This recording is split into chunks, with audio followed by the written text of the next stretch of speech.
Let's talk about the study of motivation. The objective of this section is to understand some of the major historical perspectives on motivation. Toward the end of the 19th century, Frederick W Taylor became interested in improving the efficiency of individual workers. Taylor's interest stemmed from his own experiences in manufacturing plants. His research eventually led to scientific management, the application of scientific principles to management of work and workers. One of Taylor's first jobs was with Midvale Steel Company. While there, he developed a strong distaste for waste and inefficiency. He observed a practice dubbed soldiering, in which workers worked slowly because they feared if they worked faster, they would run out of work and lose their jobs.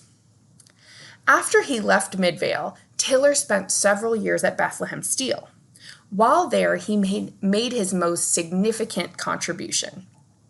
In particular, he suggested that each job should be broken down into separate tasks, and then management should determine the best way to perform the tasks, determine the job output to expect when the tasks were performed properly, choose the best person for each job and train that person to do the job properly, and monitor workers to ensure that all jobs are performed as planned. Taylor also developed the idea that most people work only to earn money. He reasoned that pay should be tied directly to output.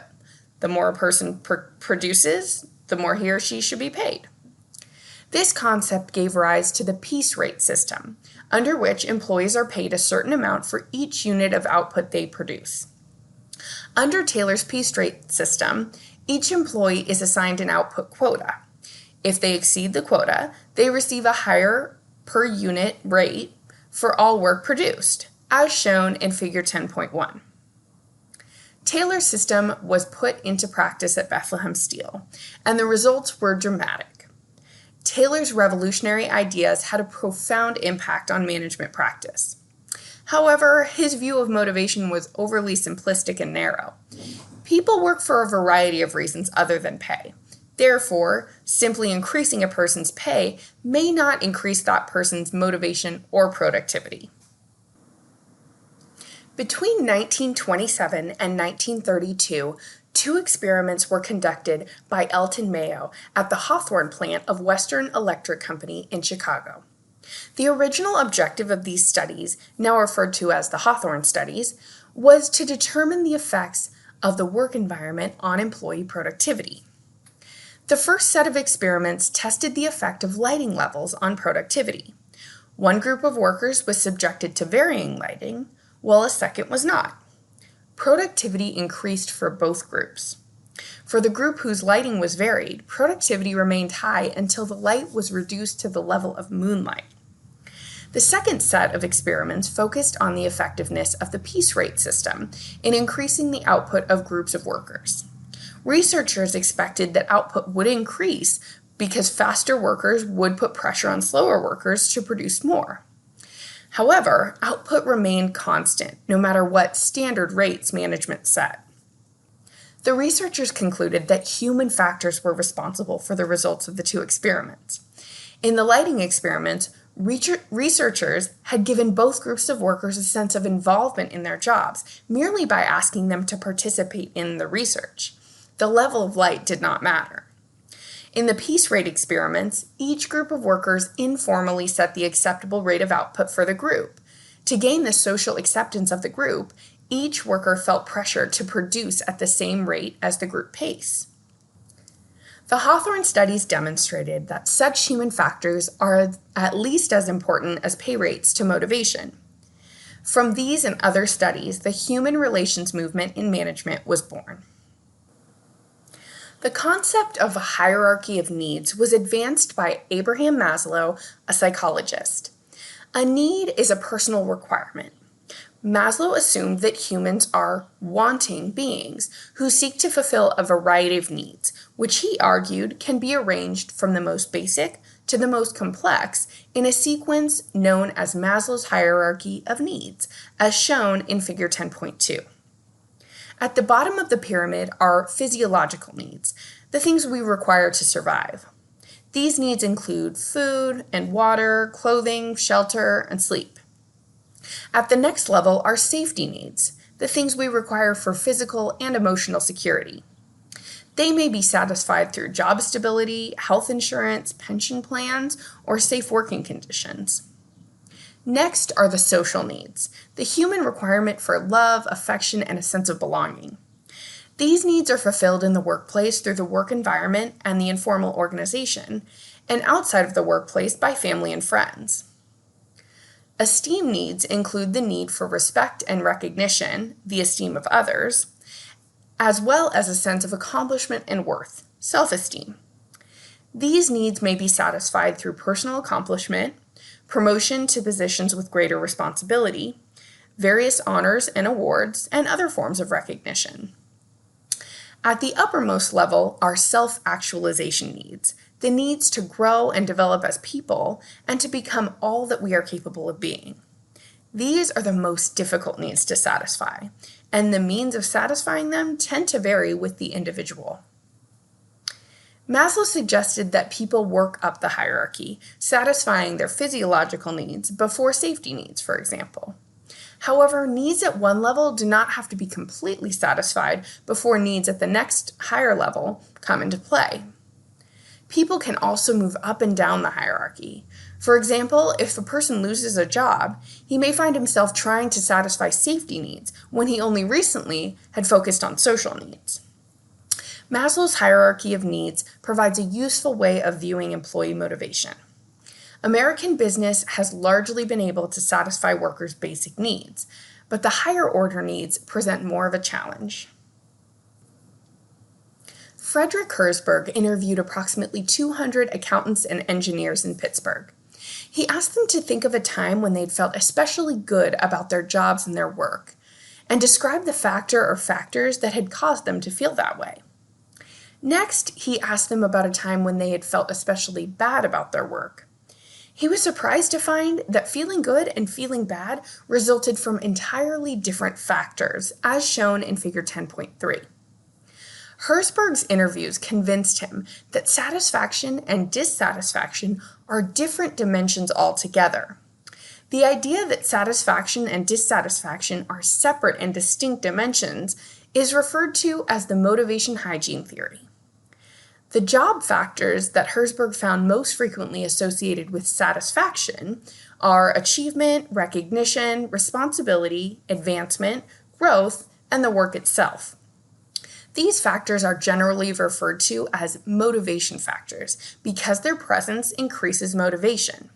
However, their absence does not necessarily result in dissatisfaction.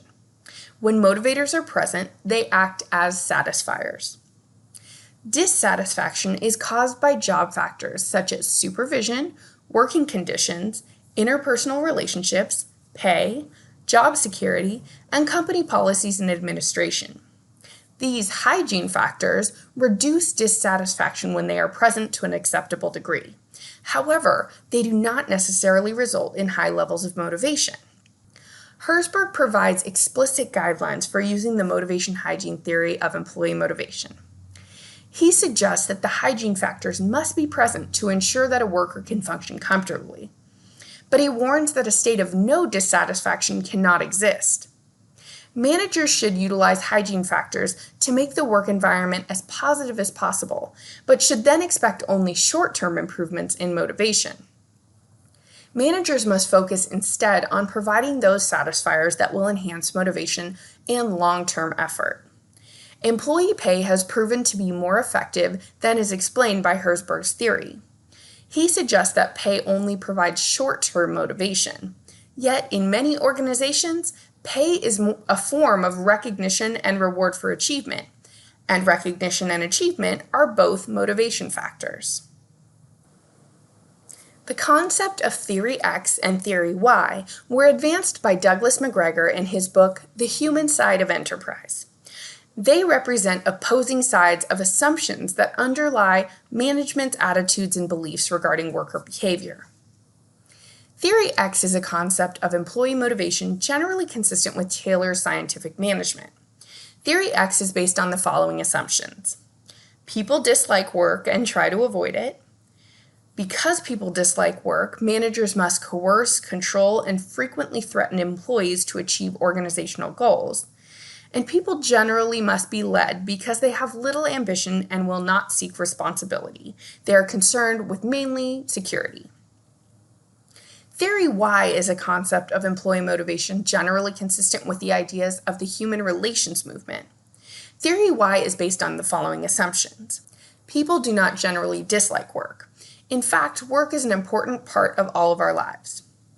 People will work towards goals to which they are committed. People become committed to goals when it is clear that accomplishing the goal will bring personal rewards. People often seek out and willingly accept responsibility.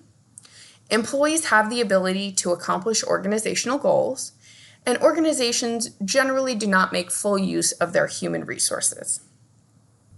McGregor argued that most managers behave in accordance to Theory X, but he maintained that Theory Y is more appropriate and effective as a guide for managerial action, as shown in Table 10.1.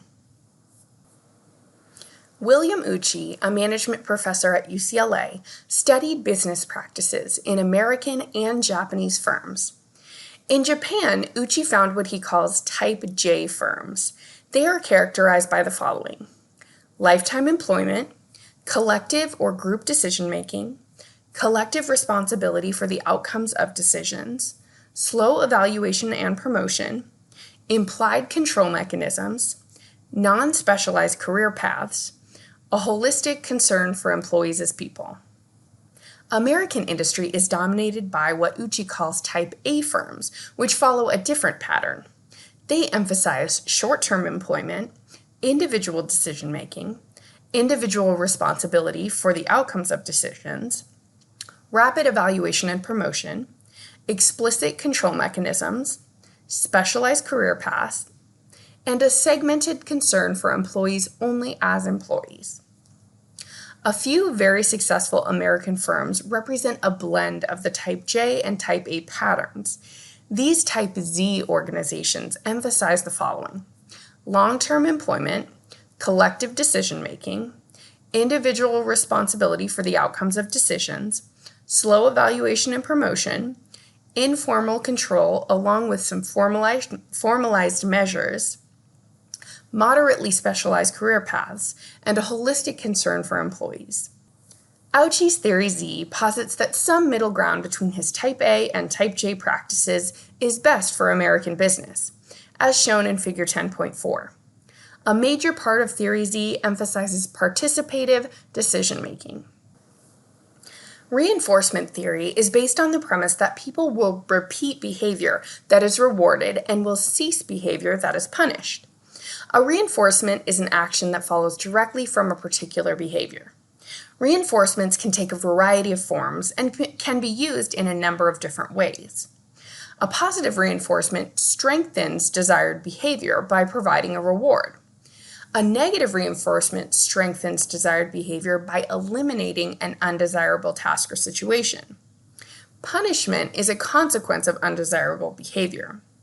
Managers who rely on extinction hope to eliminate undesirable behavior by not responding to it.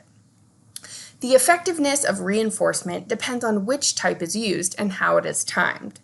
Generally, positive reinforcement is considered the most effective action, and it is recommended when the manager has a choice. Continued reinforcement can become tedious for both managers and employees, especially when the same behavior is being reinforced over and over in the same way. At the same time, it may be necessary to reinforce the desired behavior every time it occurs. Generally, once a desirable behavior has been more or less established, only occasional reinforcement will be needed.